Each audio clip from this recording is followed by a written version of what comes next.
Hoje nós vamos falar sobre as bem-aventuranças. Então, a gente vai ler do versículo 1 até o versículo 12. Só que antes eu queria falar um pouquinho sobre a importância da gente estudar o Sermão do Monte, tá? Antes da gente entrar nas bem-aventuranças, né? Então, por que a gente precisa estudar o Sermão do Monte, né? Então, a gente tem no Sermão do Monte uma coisa muito específica dos evangelhos, que é o próprio Deus ensinando, né? O Deus encarnado ensinando. A gente tem no restante das Escrituras o Espírito Santo inspirando. Mas aqui a gente tem o que Jesus falou, o que ele falou realmente, o que ele ensinou quando ele andou na terra. Então, a gente tem uma aula do próprio Deus. E mais intrigante do Sermão do Monte ele é o que Deus espera de nós. O que Deus espera de nós é o que está no Sermão do Monte. O que Deus espera de um cristão, um discípulo de Jesus, é o que está no Sermão do Monte. Ponto. Então, o Sermão do Monte, ele não deve ser um ensino que a gente só visita às vezes na nossa vida. Ele deve ser o ensino da nossa vida. Ele é a primazia de tudo que foi construído e ensinado depois pelos apóstolos.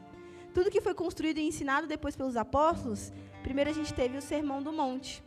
Então, quando a gente pensa em Sermão do Monte, a gente tem que pensar é quem eu deveria ser, é quem eu devo ser como cristão. O que está no Sermão do Monte é o que eu devo ser. Então, tudo que Jesus ensina ali, ele era aquilo, na verdade, né? Então, Jesus, ele conseguia cumprir em perfeição aquilo que ele ensinou. Então, ele está nos falando, olha, é para vocês serem assim, porque eu sou assim. É isso que eu estou esperando de vocês, porque eu sou assim. Um discípulo meu tem que ser assim. Então, o Sermão do Monte, ele deve ser estudado porque é o que Deus espera de nós. E se a gente não sabe o que Deus espera de nós, a gente não consegue cumprir a vontade do Senhor. E aí, eu trouxe aqui, né, porque eu vou ler umas partes do livro, O Sermão do Monte, de John Stott, e ele diz assim, geralmente é a parte mais conhecida, porque todo mundo, pelo menos, conhece uma parte do Sermão do Monte, mas ela é a menos obedecida. Então, é muito famoso, então, ame ao próximo, ame a Deus, né, as bem-aventuranças, não amar os inimigos, tudo isso é muito conhecido, mas é pouco obedecido. E pouco obedecido por nós cristãos. E então a gente tem que sempre meditar no Sermão do Monte, né? Principalmente em Mateus, mas tem uma parte em Lucas, porque é o que nós devemos ser, é para nós efetuarmos a vontade de Deus, é o que Ele quer de nós. É o que Ele quer de nós. E aí, eu anotei aqui também, uma coisa que eu aprendi quando eu tive essa aula, é que ninguém está verdadeiramente apto a ensinar o Sermão do Monte. Porque sempre a gente vai ter algo no Sermão do Monte que a gente ainda precisa melhorar. Não tem ninguém aqui que esteja perfeitamente cumprindo esse sermão. Sempre vai ter algo que a gente precise melhorar. Sempre vai ter algo onde a gente tem que revisitar esse Sermão do Monte e falar, olha, isso aqui eu não estou praticando direito. Eu deveria estar fazendo isso e não estou. Então, só Jesus, ele realmente estava apto a ensinar o Sermão do Monte. E acho que é por isso que ele ensinou, né? Porque ele era perfeito. Mas nem eu sou especialista e pratico 100%, mas é para isso que a gente vai estudar o Sermão do Monte. Para que juntos, como igreja, a gente venha praticar e ser aquele cristão que é o que Jesus espera. Amém? Vamos ler, então? Mateus, capítulo 5, versículo 1. Ao ver as multidões, Jesus subiu ao monte. Ele se assentou e seus discípulos se aproximaram dele. Então ele passou a ensiná-los. Jesus disse, bem-aventurados os pobres de espírito, porque deles é o reino dos céus. Bem-aventurados que choram, porque serão consolados. Bem-aventurados os mansos, porque herdarão a terra. Bem-aventurados que têm fome e sede de justiça, porque serão saciados. Bem-aventurados os misericordiosos, porque alcançarão misericórdia. Bem-aventurados limpos de coração, porque verão a Deus. Bem-aventurados pacificadores, porque serão chamados filhos de Deus. Bem-aventurados os perseguidos por causa da justiça, porque deles é o reino de Deus, dos céus. Bem-aventurados são vocês, quando por minha causa o insultarem e os perseguirem, e mentindo disserem todo mal contra vocês.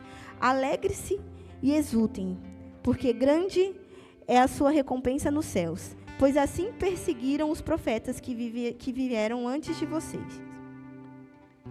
Agora, a gente vai desmembrar bem-aventurança por bem-aventurança, beleza? Amém? Então, bem-aventurança, tem algumas bíblias que vai estar felizes, né? Felizes, tem algumas traduções que estão até abençoados. Então, felizes são, bem-aventurados são, abençoados são, isso. Mas a melhor tradução, eu acredito que seja felizes. Felizes são. Então, bem-aventurança é o mapa para a felicidade. Felizes são. É o mapa do sucesso para Deus. Você vai ser bem-sucedido se você ter as bem-aventuranças. Você vai ser um homem feliz se você ter as bem-aventuranças. Então, primeiro ponto delas, né? Aqui Jesus ele vai contra o que o mundo nos diz, né? Que para a gente ser feliz a gente precisa ter dinheiro, casa, carro, marido, filhos. Nananana. Aqui Jesus vai contramão. Jesus não está falando sobre sucesso e felicidade terrena. Ele está falando sobre o que é sucesso para ele, o que é ser feliz para ele, o que um homem feliz tem. São as bem-aventuranças, tá? Então vamos lá. Primeira, volta aqui. Felizes ou bem-aventurados os pobres em espírito, porque deles é o reino dos céus. Eu acho que Jesus começou com o mais difícil, porque principalmente para aquele contexto que ele estava falando, porque a gente vem de um Velho Testamento que pobreza era pessoas que não tinham onde morar, o que comer, o que beber, não tinham, né? Então, até, tipo assim, uma mulher não tinha filhos, ela era considerada uma mulher pobre de bênçãos, não abençoada, né? Então, o contexto daqueles discípulos, ali, pobreza para eles não era uma coisa boa. E aí Jesus fala assim, felizes são os que são pobres em espírito, porque deles é o reino dos céus. Então, confronta muito mais ainda o contexto que eles vinham ali naquela época, né? O nosso também. Por quê? Porque pobreza não era uma coisa boa, né? Até hoje, ser pobre, nossa, que pobreza, não é uma coisa boa. E aí a gente estudando, né, nessa aula a gente aprende que pobreza espiritual é reconhecer que espiritualmente não temos nada para entregar. Deus tem tudo para nos entregar, mas nós não temos nada para entregar para Ele. Pobreza espiritual é reconhecer a dependência em Deus, porque não temos nada de valor para entregar. Então, eu coloquei aqui, né?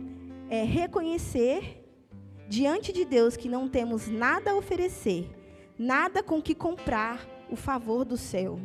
Nada, eu não tenho nada para entregar para Jesus para comprar a salvação. Nada para entregar para Jesus para comprar as bênçãos dele, para comprar o que ele fez por mim. Não tenho nada de valor.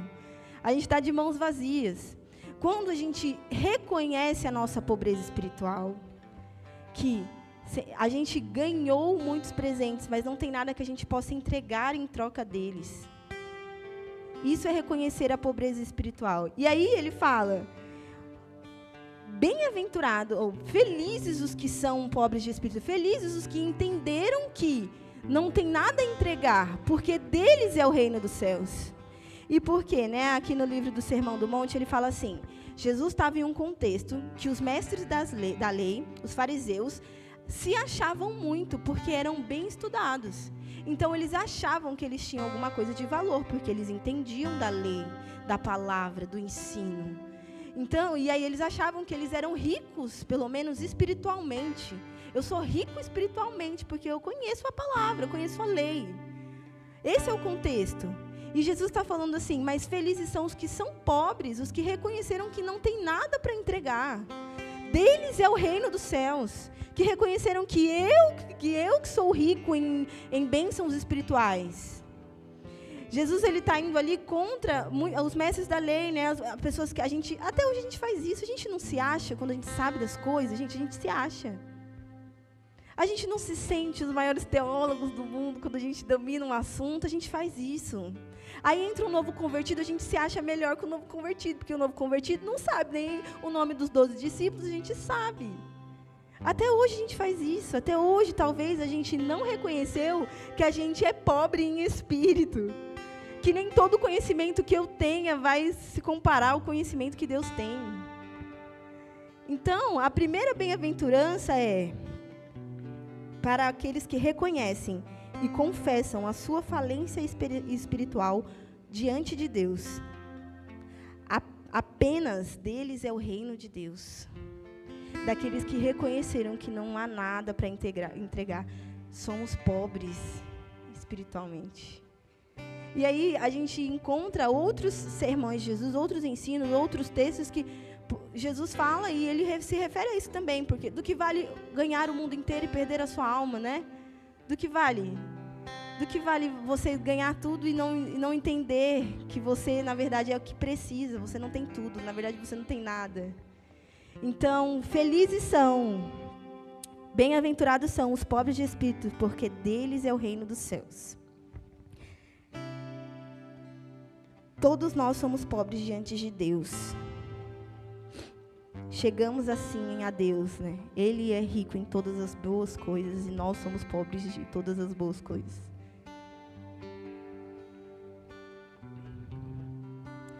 E aí agora que a gente já entendeu, né? Então, felizes os pobres de espírito, porque deles é o reino dos céus. E aí, o que a gente aprende na aula? Que uma bem-aventurança, ela vai ligando na outra, tá? Então, nós entendemos que somos pobres em espírito. Nós não temos nada de valor para entregar para Deus. Muito pelo contrário, nós somos muito abençoados por Deus pelo que temos e recebemos dele. E agora, diz assim, bem-aventurado os que choram, porque serão consolados. E aí a gente pensa assim, quando a gente pensa em choro, a gente pensa em tristeza. Então, a gente acha que, porque eu estou triste, eu vou ser consolada.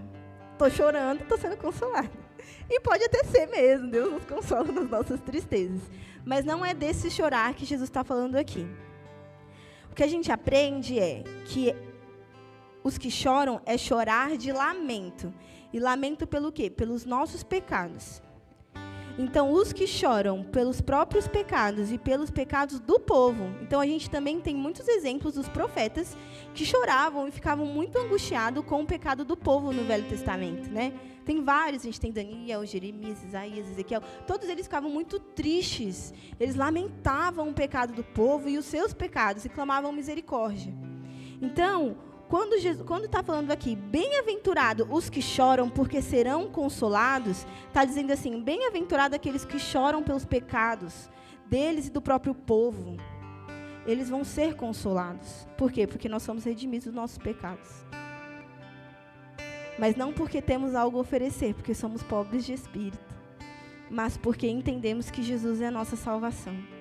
Ele nos salva, nos redime e nos transforma. Então, o nosso consolo pelos nossos pecados, por chorar, por se lamentar, a gente se entristece quando a gente peca, não é? Não é só eu.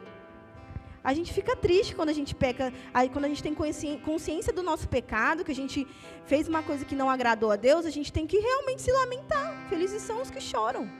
Felizes são os que se lamentam. Felizes são os que não se acostumam com o pecado. Que quando pecam, é como se eles tivessem feito uma coisa horrível e lamentam e choram por aquilo. Felizes são os que choram, felizes são os que lamentam, porque serão consolados. Né? E aí eu coloquei, né, porque é uma pergunta que a professora faz, ela fala assim, você já chorou pelo pecado dos outros? Porque a gente chora pelos nossos, né? A gente faz alguma coisa errada, a gente fica triste, a gente fica se culpando, a gente fica se lamentando. Mas e pelo pecado do mundo? Lamentar, clamar a Deus, chorar pelo pecado do mundo. Senhor, como o mundo está mal, Senhor. Senhor, estou angustiada porque o povo tem pecado, Senhor, porque a igreja tem acreditado em heresias. Chorar pelo pecado não só nosso, mas o pecado do povo, da igreja, do mundo. Se lamentar não só pelos nossos pecados, chorar não só por nós, mas pelos outros. Chorar porque os outros ainda não conhecem a verdade, se entristecer porque ainda tem muita gente que não conhece Jesus e tem uma vida de pecado. Chorar, se lamentar.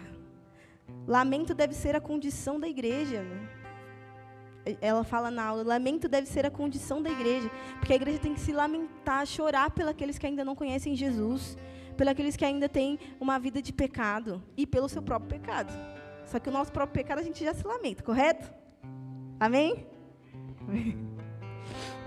Então, bem-aventurados os pobres em espírito, porque deles é o reino dos céus. E bem-aventurados os que choram, porque serão consolados. A gente espera consolo de Jesus, porque só dele pode vir isso. Só dele pode vir a redenção dos nossos pecados. Só dele vem o perdão. Você pode procurar em qualquer outro lugar, mas só de Deus vem o perdão, o verdadeiro perdão. 5. Bem-aventurados os mansos ou humildes, porque herdarão a terra. Tem algumas traduções que está humildes, tá? Então, bem-aventurados os humildes, porque herdarão a terra. Quando a gente fala aqui de manso ou humilde, né, é aquele que tem um espírito ensinável, um espírito não orgulhoso, que ele não tem um ego frágil. Então, ele não liga de ser ensinado, de ser corrigido, de ser exortado. E uma pessoa humilde, eu anotei isso aqui, é aquela que tem uma visão correta acerca de si e acerca de Deus. Então, uma pessoa que ela é humilde, que ela é mansa, ela sabe quem ela é e ela sabe quem Deus é. Então, e Jesus, por exemplo, Jesus manso e humilde, né? E ele sabia que ele era filho de Deus. Então, ele não precisava falar que ele não era. Isso não é falta de humildade. Ele era filho de Deus, ele sabia quem ele era. Ele era o Messias. Ele era o verbo da vida. Ele não precisava ser falso humilde, dizer, não, eu não sou. Ele sabia quem ele era. Então, ser humilde não é você se ficar tentando ser, sabe, tipo, se diminuir. Não é se diminuir, é saber quem você é. Eu sou filha de Deus, sim, mas também sou uma pecadora. E nada seria de mim sem Jesus, né? Nada seria de mim sem o Espírito Santo. Mas hoje eu sou filha de Deus, co-herdeira com Jesus. E vou habitar na eternidade com Ele. E sou a habitação do Espírito. Por quê? Pela obra de Jesus. Então, o humilde é aquele que sabe quem Ele é e quem Deus é. E não se gaba de quem Ele é. Tipo, eu sou isso, e aqueles que não conhecem Jesus não são. O humilde é aquele que vai mostrar para aqueles que ainda não sabem quem são, o que Ele é. Então, é nós, cristãos, igreja, mostrando para aqueles que não conhecem Jesus, olha, Jesus te ama, Jesus morreu por você, Ele é a verdade, você precisa se arrepender dos seus pecados, você precisa olhar para Deus, seguir com Deus. O humilde vai falar a verdade acerca de quem a pessoa é. Ele não vai se achar superior à pessoa, mas ele vai falar a verdade acerca de quem ele é. Humildade não é falsa modéstia. Humildade não é falsa modéstia. Ela é saber quem você é e saber quem Deus é. E aí ele fala, bem-aventurados os mansos, porque herdarão a terra, né? Ou bem-aventurados os humildes, porque herdarão a terra. Humilde é aquele que não busca admiração. E aí é muito difícil para nós, porque se tem uma coisa que a gente busca, e busca até mais que o dinheiro, por exemplo, é a admiração. A gente gosta de ser admirado. A gente gosta que as pessoas gostem da gente, a gente gosta de ter amigos, a gente não gosta de ser exortado, a gente não gosta das pessoas corrigirem a gente quer ser admirado. A gente vê muito na internet isso, né? Tem uma pessoa que é uma pessoa pública na internet, ela começa a sofrer muitas críticas, ela vai para a terapia, para o psiquiatra, porque ela não consegue viver com aquelas críticas, né? Que a internet tem muito, né? Hater e tal, tem umas que é viáveis, outras não. Mas a gente não consegue ser bem-sucedido às críticas, a gente não consegue aceitar críticas, porque a gente gosta de ser admirado. Mas aquele que é humilde sabe acerca de si próprio. Você conhece os seus pecados. Você conhece melhor os seus pecados do que ninguém. Então, vendo os seus pecados, você tem que conhecer acerca de você mesmo. Será que a gente merece ser admirado? Será que se todo mundo soubesse os meus pecados, eu mereceria ser admirada? Uma pessoa mansa e humilde, ela não busca admiração, ela busca entregar a admiração àquele que merece, Deus. Então, ela sabe acerca de si, ela sabe acerca de Deus. Quem merece admiração? Deus, Jesus. Quem era perfeito, em plenitude? Jesus. Então, os mansos e humildes, né, os mansos herdarão a terra, deles é a terra, deles eles receberão por herança esta terra. Por quê? Porque sabem acerca de si e acerca de Deus, quem são e quem Deus é. Amém? Estão entendendo? Tá bom, então. Então agora a gente sabe que a gente é pobre em espírito, que a gente precisa se lamentar, chorar, que a gente precisa ser humilde ou manso. E aí no versículo 6 diz assim: bem-aventurados os que têm fome e sede de justiça, porque serão saciados. Ai, que delícia, né? Serão saciados. Então, fome e sede é anseio. Anseio, né? A gente tem que ansiar. O que é a justiça? A vontade de Deus. Quem é o único que é justo? Deus. Eu não conseguiria julgar com justiça qualquer causa. O homem não consegue.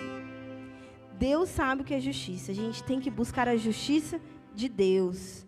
A nossa é uma justiça falha, né? Isaías, eu adoro esse texto. Até as nossas justiças são como panos de imundície, Isaías fala. Ou seja, até o que a gente acha mais justo é como panos sujos. Panos sujos. Então, a gente não sabe o que é justiça. A nossa justiça ela é humana, ela é carnal, mas bem-aventurados que têm sede e fome de justiça, e é a justiça de Deus. Outro texto que Jesus fala: buscai primeiro o reino de Deus e a sua justiça. E essas coisas vos serão acrescentadas, né? Ele está falando acerca do que vestir, o que comer, o que beber, né? Não é sobre casa, carro e dinheiro, é sobre o que comer, o que vestir e o que beber. Então, bem-aventurados os que têm fome e sede de justiça, porque eles serão saciados. Fome e sede pela vontade de Deus. E a vontade de Deus, nesse contexto, é que os cristãos tenham uma vida justa, santa e agradável a Deus. Uma vida irrepreensível, né? Uma vida irrepreensível. A vontade de Deus é que a gente tenha atitudes e uma vida seguindo aquilo que Ele acha justo, seguindo a justiça. Então, quando a gente olha algo horrível acontecendo, a gente julgue com a justiça de Deus, né?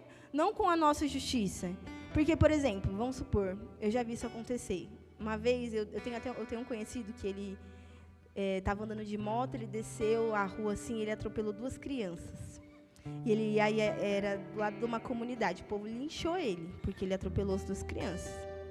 Ele foi linchado mesmo, por pouco ele não morreu. É a justiça humana, essa não é a justiça de Deus. Então, a gente precisa fome e sede e ter anseio pela justiça de Deus. A gente conseguir olhar e se equiparar à Bíblia para julgar as coisas. Não a nossa justiça, né? Que eles fizeram a justiça humana. Eles foram lá, quase mataram ele, né? Tudo bem que ele machucou muitas crianças, né? Tudo bem, aquelas. Né? Ele mereceu um pouquinho, tô brincando. Então, ele machucou as crianças, eles machucaram ele. Então, mas a gente não faz isso, né? A gente é cristão, a gente tem anseio, fome pela justiça de Deus, pela vontade de Deus, pelo aquilo que Deus achar justo, pelo aquilo que Ele achar santo, pelo aquilo que Ele faria. Anseio e fome por essa justiça. E aí, a gente também não pode ser aquela pessoa também assim, ai meu Deus, desce com a sua justiça. Por quê? Porque se a justiça de Deus descer, vai recair sobre a gente também. Está tendo uma vida justa realmente para pedir a justiça de Deus? Então a gente precisa julgar segundo a justiça de Deus, né? Ansear pela justiça de Deus, porque a gente crê que Deus é justo, mas não ficar pedindo a justiça para condenar os outros. Então a gente vê alguma coisa errada acontecendo e fala, Senhor, caia com a... Eu vi isso muito na eleição. Não, porque Deus vai ser justo e vai descer com a justiça. Mas se a justiça de Deus descer, vai descer sobre a gente também. Então a gente tem que ter anseio e fome por ela, não ficar usando ela para, por favor, Senhor, desça com a sua justiça, como se fosse uma ameaça para as pessoas que não conhecem a Deus. Porque a justiça de Deus é justo mesmo. A gente nem tem concepção do que é essa justiça. Ele é justo, ele é a justiça, ele é o justo. Ele criou esse termo, é dele essa característica. Então a gente não consegue nem entender, conceber. Então por isso a gente tem que ter fome e anseio dela, da vontade de Deus, daquilo que Deus se agrada. E vocês serão saciados por ela. Porque haverá um dia que Deus descerá com o seu juízo. E Ele dará aos filhos benditos de seu Pai a eternidade, mas Ele também dará àqueles que negaram Jesus a ira dele.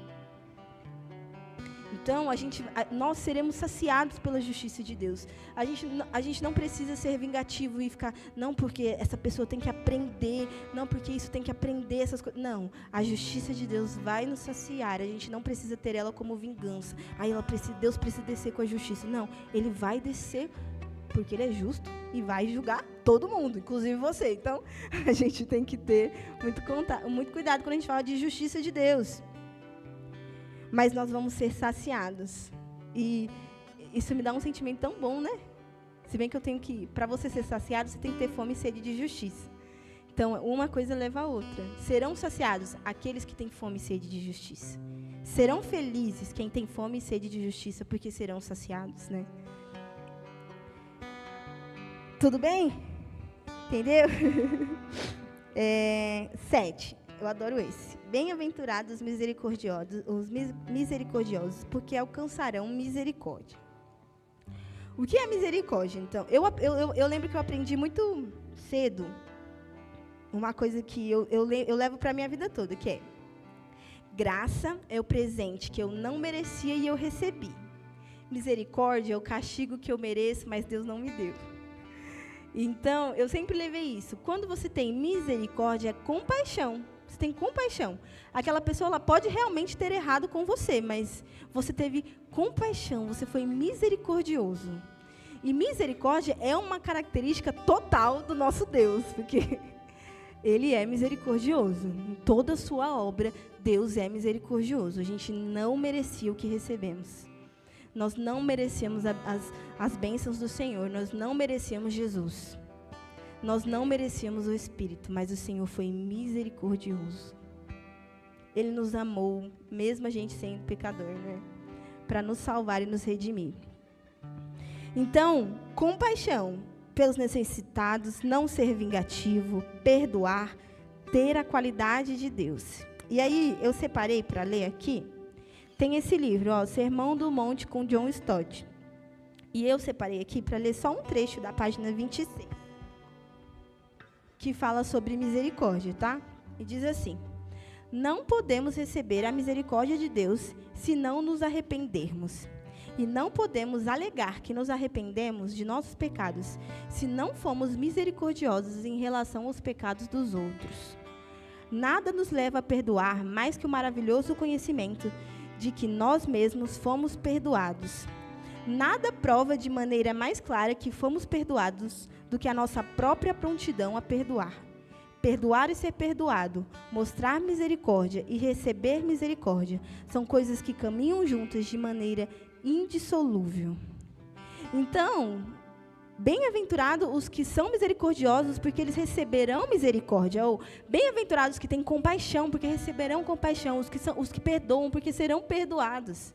Bem-aventurados aqueles que não querem se vingar, que entendem que já pecaram tanto, que não julgam tanto o pecado do outro, porque a gente esquece que a gente é pecador e a gente adora apontar o pecado do outro e a gente também é pecador. A gente se esquece às vezes. E aí a gente tem que lembrar que a gente precisa ser misericordioso. Ele errou comigo, mas eu vou perdoar, porque eu já errei tanto com Deus. E olha que meu irmão é pecador como eu, mas Deus é santo. Então eu fiz pior do que meu irmão que errou comigo. Então, misericórdia. Às vezes aquela pessoa, ela merecia levar um tapa mesmo. Às vezes aquela pessoa merecia ouvir umas poucas e boas. Às vezes ela teve realmente uma atitude ruim. Mas aquele que é misericordioso, ele tarda a se vingar. E essa é uma característica de Deus, gente. Deus é misericordioso, ele tarda a se irar. Ele tarda a se irar. E quando nós somos misericordiosos, olha o que Deus nos promete. Vocês receberão misericórdia. Felizes vocês vão ser se vocês forem misericordiosos, porque vocês vão receber misericórdia. E se tem gente que precisa de misericórdia, é a gente, gente. A gente é pecador demais. A gente precisa muito da misericórdia de Deus. A gente precisa muito de clamar misericórdia. Quando a gente clama misericórdia, a gente clamou entendendo. Quando a gente clama misericórdia a Deus, Senhor, eu pequei, misericórdia. Né?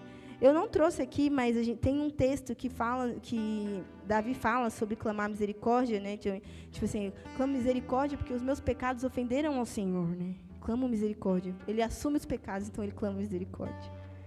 Então, bem-aventurados os misericordiosos, porque alcançarão misericórdia. Nem receberão, vão alcançar, como se você estivesse escalando um Everest. Você vai alcançar o topo, você vai alcançar misericórdia, se você tiver misericórdia, né?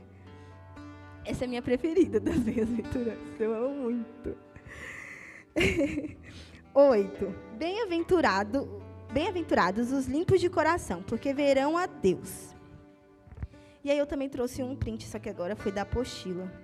Porque, às vezes, a apostila está tão boa que eu falo assim, eu não vou falar com as minhas palavras, eu vou deixar, né? Eu vou ler o que eles falaram, porque está muito boa. Então, ó, ser puro de coração é ter o seu interior livre de impureza, livre daquilo que é corrupto e falso. Ser puro de coração é ser sincero consigo mesmo, com os outros e com Deus. É ser transparente com os seus desejos, pensamentos e motivações. É não ser falso ou hipócrita. É não agir com malícia ou más intenções. Somente os puros de coração poderão contemplar a Deus, como afirma Davi no Salmo 24. Quem subirá ao monte do Senhor? Quem há de permanecer no seu santo lugar? O que é limpo de mão e puro de coração, que não estraga sua alma a falsidade, nem jura dolorosamente. Por isso, sempre que percebia uma falha em si mesmo, a sua oração era: cria em mim, ó Deus, um coração puro e renova dentro de mim um espírito reto. Ser puro de coração não significa necessariamente uma pessoa que nunca cai em pecados, mas que não tem problemas em confessar e transparecer para os outros suas dificuldades, tentações e fraquezas. E aí o que me pega muito desse texto então, limpo de coração não é aquele que não peca, todo mundo é pecador, mas é aquele que não tem problemas em confessar os seus pecados, não é orgulhoso. Ele prefere expor as tentações e fraquezas para ser ajudado do que ele guardar-as para si por vergonha ou por orgulho, por não querer se mostrar pecador, né? Sendo que todo mundo sabe que a gente é pecador. Mas a gente não gosta de falar que pecou, né? A gente não gosta de falar, olha, eu fiz essa coisa errada e isso. Mas aquilo que é limpo de coração, ele não tem vergonha e medo de expor as suas fraquezas. Ele não tem medo disso. E olha o que fala, eles verão a Deus, né? Felizes são os que são limpos de coração, porque verão a Deus. Então, não ser orgulhoso, né? Conseguir confessar as suas fraquezas. Não ser malicioso, não ser hipócrita, né? Não julgar o pecado, fazer o mesmo pecado que o irmão e julgar o pecado do irmão, né? Hipócrita, hipocrisia. Ou conhecer a lei e mesmo assim não praticá-la. Limpos de coração. Felizes são, porque eles verão a Deus. Verão a Deus, né? E aí a gente pode, então, fazer a oração, que ela fala, né, da oração de Davi. Faz em mim um coração puro e um espírito reto. Que bonito essas palavras, né? Davi, que só tinha a lei, orando para Deus. Senhor, faz em mim um coração puro e um espírito reto. Olha o anseio do salmista, né? Ter um coração puro. E ele nem tinha o texto das bem-aventuranças. Mas ele já sabia qual era a importância de ter um coração puro diante do Senhor. No tempo da lei. Ele já sabia isso. A importância de ter um coração puro, de confessar seus pecados, porque o importante é ter um coração puro diante do Senhor. E eles verão a Deus, né? Não é à toa que ele tinha um coração, segundo o coração de Deus? Acho que não é à toa, né? E aí, gente?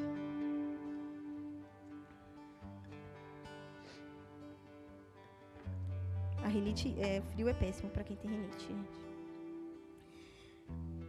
O 9, né? Bem-aventurados pacificadores, porque serão chamados filhos de Deus.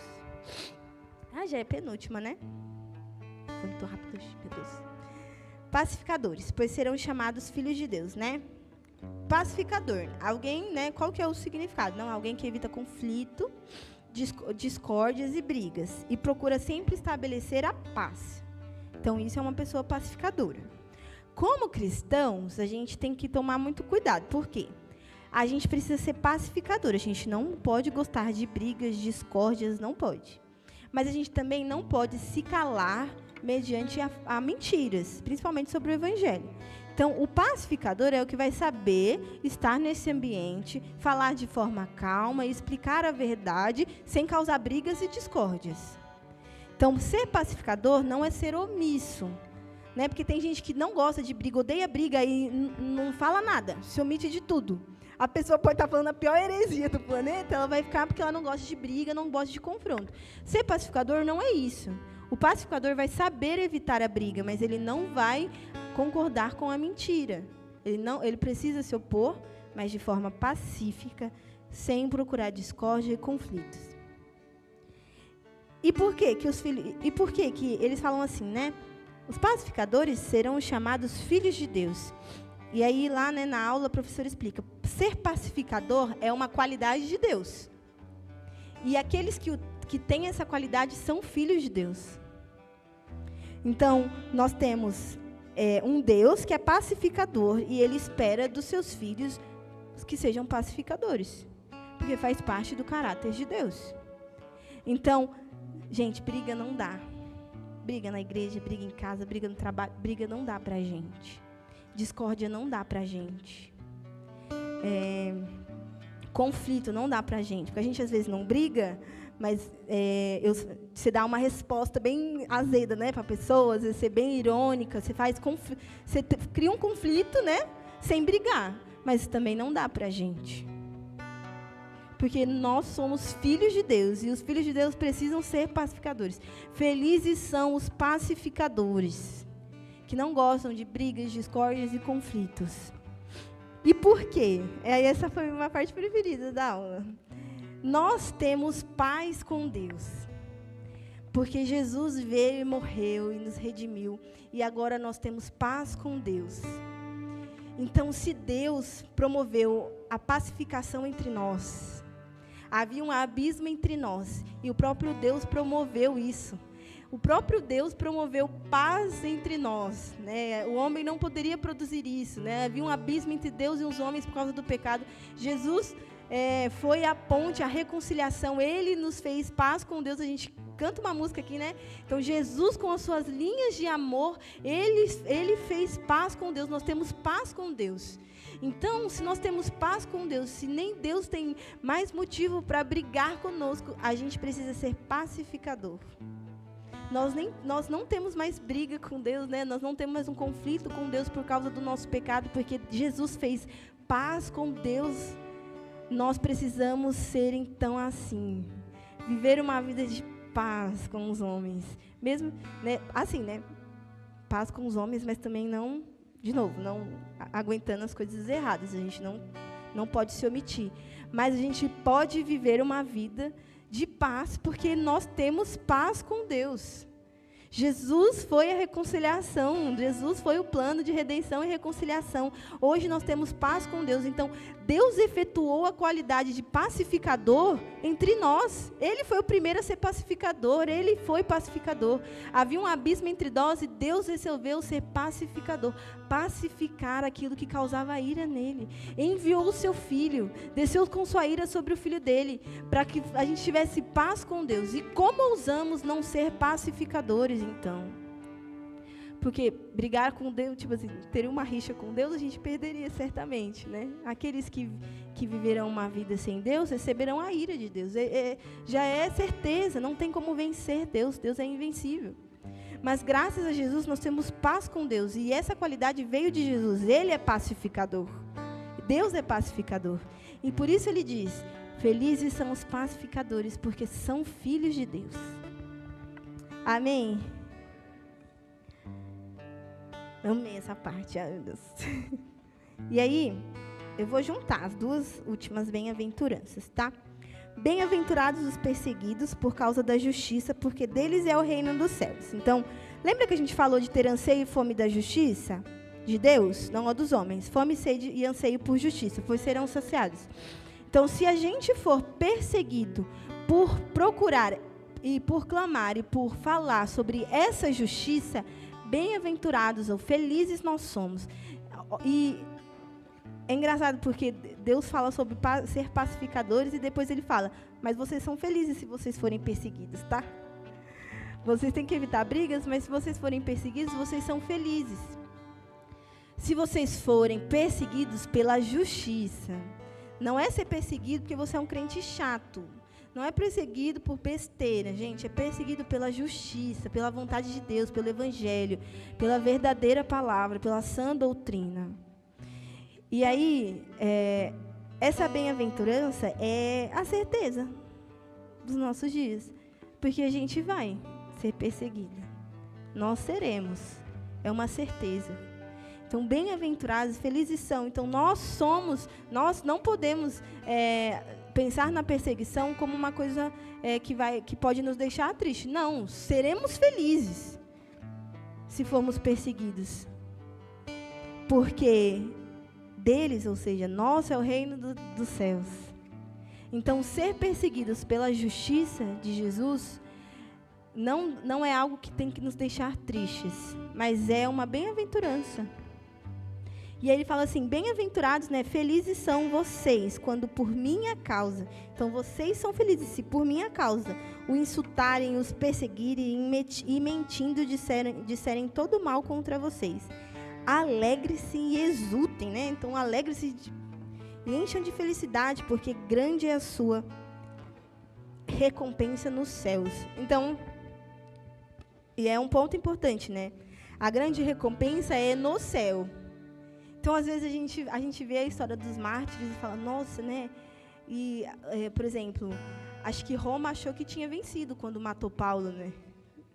Acho que quando eles perseguiam os cristãos e conseguiam matar eles achavam que eles tinham vencido. Só que a recompensa deles não era terrena, era no céu. Então, eles não venceram, né? A nossa recompensa é no céu. Receberão a recompensa, felizes são, né? Olha o que Jesus está falando, e ele está falando para os discípulos que depois de um tempinho iam realmente ser perseguidos ao cerca de morrer, né? Ao ponto de morrer. Felizes vocês são se vocês forem. Felizes vocês são se vocês morrerem, se vocês forem xingados, insultados, se criarem mentiras. Felizes são vocês, porque a recompensa está no céu. Então, eu anotei aqui, né? A perseguição aqui nesse contexto, a perseguição aqui é o resultado de ser moldado pelo caráter de Cristo. Eles estavam sendo perseguidos porque Jesus tinha moldado neles o caráter deles, né? Jesus tinha falado o verdadeiro evangelho, a sã doutrina era o Cristo, eles viram ele ressuscitar. Então, a perseguição era um resultado do que Jesus tinha feito na vida deles. Então, felizes eles eram, felizes eles são.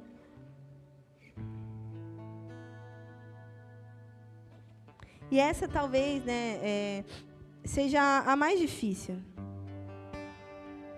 Porque a gente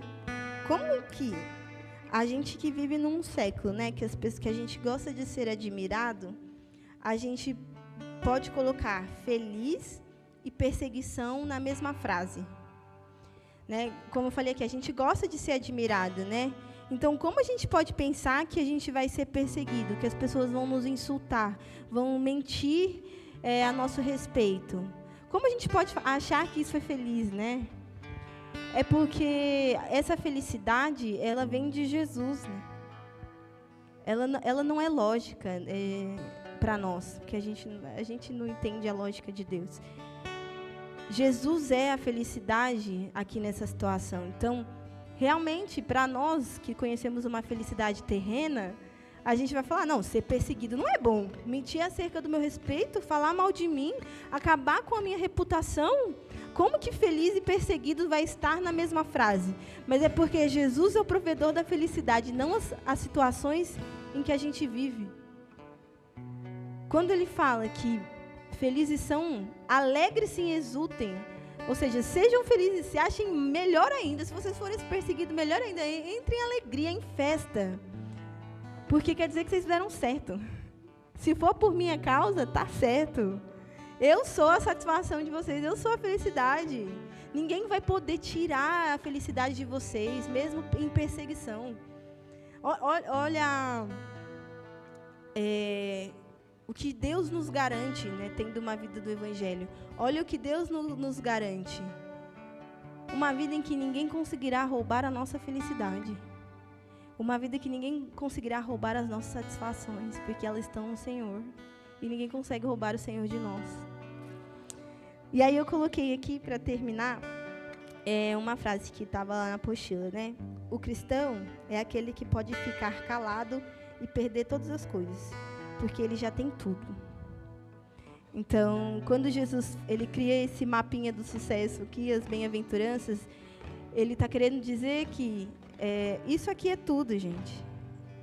A gente pode ficar calado, a gente não precisa tentar proteger a nossa reputação. A gente não precisa tentar mostrar para os outros que a gente é bom. A gente pode ficar calado, nosso Deus é tudo que nós temos, então a gente não precisa de mais nada. A gente não precisa vencer, nós já vencemos em Cristo.